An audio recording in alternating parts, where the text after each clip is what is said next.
and then for about a week, and then breastfeeding was just, it was so hard with him because he was so small and so weak. He would latch on for 10 seconds and fall asleep. And so he wasn't gaining any weight. And they weren't going to let him home until he could do all his feeds orally and not tube fed, of course. So I was presented with the option of maybe trying to bottle feed him so that he could go home. And at that time, I was just so desperate for him to come home. I did. And I think if I could go back in time, I'd do the same thing again. For him, it was the right thing to do. So I pumped every 3 hours, even in the middle of the night, and I would take in all my milk and I would bottle feed him. And try to breastfeed. We kind of do both of them. But every time he latched on, he would fall right to sleep. Because his weight was such an issue, because he dropped down to just about 4.5 pounds. And he needed to gain. So within a week, he was doing all his feeds by bottle. He had 2 light treatments while he was there for his jaundice. That's it. And within 2 weeks, he was able to come home. He passed his car seat test, and he came home with us. I, for a month, continued to try to breastfeed him, but he would just fall asleep. And I would literally be there like all day long, and he wasn't getting anything. So after a month of trying, I just made the decision that I was going to pump and bottle feed him, because he would down his bottle in 5 minutes and sleep, which he needs, preemies need to sleep to grow. So I made that decision. I got a lot of negative feedback for that from my peers and from people I didn't even know. They're like, no, you should breastfeed. Breastfeeding is the best thing for the child. And I'm like, right now, the best thing for my child is to grow and to gain weight. And he's not doing that breastfeeding. Like at 3 months, he was still only 8 pounds. And he had such severe spit up.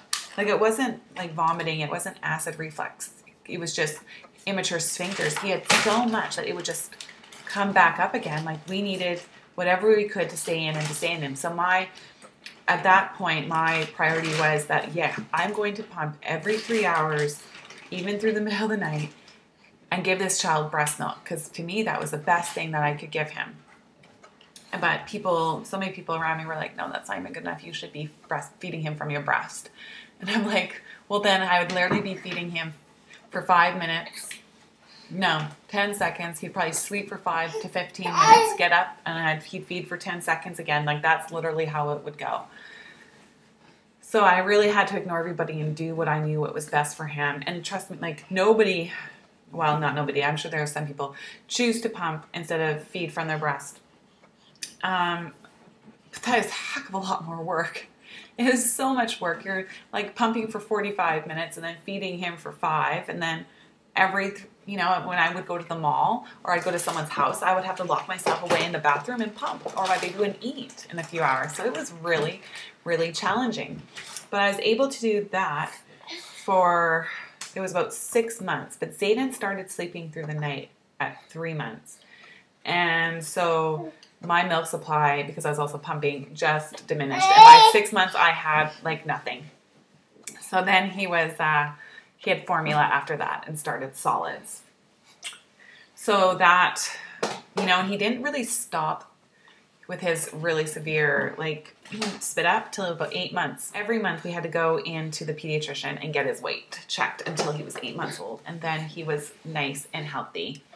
By the time he was a year, he was almost walking, and he was 21 pounds. So he ended up being a perfectly normal 1-year-old. It was just the really hard beginning for him. And now you would never know that he was a preemie. You would never know anything. Like, he is a normal 6-year-old boy. We just love him to bits and pieces.